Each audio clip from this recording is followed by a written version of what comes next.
connection doesn't just stay. You don't fall in love, get married, build a life, and then just coast on that forever. If connection is the lifeblood of marriage, then most couples are walking around dehydrated and wondering why things feel off. So today I want to talk about how to actually keep connection alive, not in a heavy, overwhelming way, but in a way that's actually fun, simple, and doable in real life.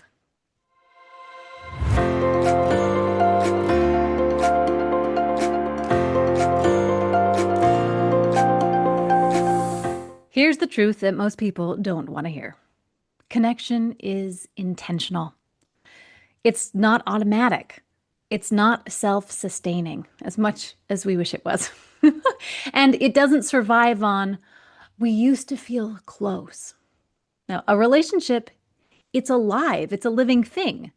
And if you treat it like, well, we planted the seeds, what else do you want? It's going to start to wither. Just like a garden, you have to tend it. We have to water it, pull weeds, pay attention to it. And yes, parts of that are a little boring. But so is going to the gym. And yet, we all understand that you don't go once and then expect to be strong for life. You have to show up regularly. And marriage is the same. But here's what I want to flip this. Because if all you hear is maintenance, it feels like a chore, right? The secret isn't just discipline. The secret is fun.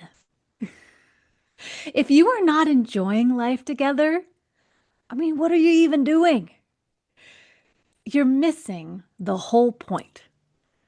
Connection thrives in play, in laughter, in shared experiences, not just sitting next to each other, but actually being together.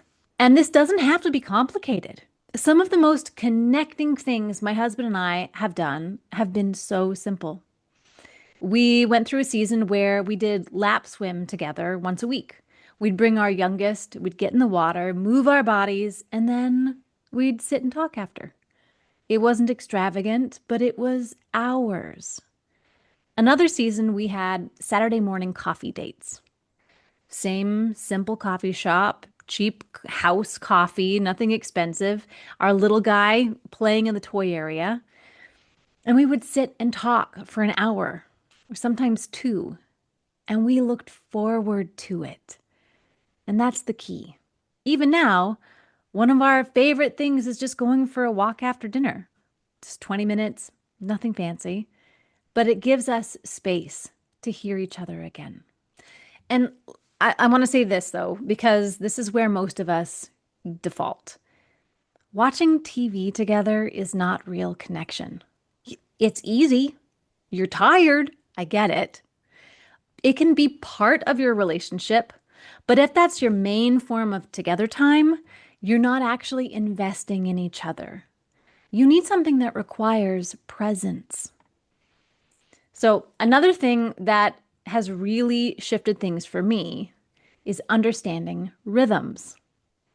There's this idea that men have a daily hormonal cycle where their energy and testosterone are highest in the morning and lowest in the late afternoon. And I don't know if you've experienced this, but it made so much sense in my life. My husband would come home from work and I used to think, well, he had a hard day. He was worn out and just tired. But actually, that was his lowest part of the day. That's why it seemed like he was checked out and he just needed time to recover. Then one of the most respectful, connecting things I can do is to give him space to land in that time. Not meet him at the door with demands, not let everyone pile on him instantly, but just to let him transition. One shift alone, that one shift, it can change the tone of your entire evening. On the flip side, meeting him in moments where he's most energized and available, that creates a completely different dynamic between you. Okay, but this one is big. When connection starts to fade, it's really easy to start keeping score. You start noticing everything he's not doing, everything he's not being, and resentment builds fast in that space. And what has helped me so much is flipping the question to what would delight him today? Not from a place of overgiving or losing yourself, but from a place of leadership in the relationship. So men don't always verbalize what they want. Generally, they don't even talk about it. They may not even think that they really have a lot in the needs department, but they still do. And just because they don't verbalize it, it does not mean that they don't have desires or needs. So learn him. Make a mental or an actual list. What makes him light up? What makes him feel seen? What makes him feel respected, wanted, appreciated? And then use that list. Even small things go a long way. Like, I like, when I remember, topping up his coffee in the mornings. When he's in the middle of doing something, he's writing and he's deep in it. And if I can just come and just warm his coffee up a little bit, to me, it's a quiet way that says, I love you. And I don't know what it is, but there's something that's so magical about getting to serve your guy. And that's not in a servant kind of a way, but to nourish them, right? That's why, they say that the road to a man's heart is to it through his stomach. Not a road, but the way. But you get me, right? And it's also that feeds us. It makes us feel like something I made bring them delight or nourishment or made them feel loved. And I think that's also why, especially some of those old grandmothers, when you wouldn't eat their food, maybe you were on a different diet or you were trying not to eat all of the things, and they would get so offended and say, eat your food, eat it. Because they felt like their love was not being received. Isn't that funny how we equate that in our brains of what love really is? But yeah, those small ways that we can nourish our guys, whether that's through food or and beverage, or just through other ways of giving them that respect and that acknowledgement and that seenness that they really need. Now, this is not all on you. A thriving marriage requires both people. He also needs to prioritize you, pursue you, show up for the relationship. But often, we as women, we can shift that entire dynamic just by changing our posture. And that momentum builds. I want to end this with the single most powerful thing that has deepened our connection is our romantic and intimate connection. When that part of your relationship is alive, everything changes. There's energy, there's anticipation, there's playfulness.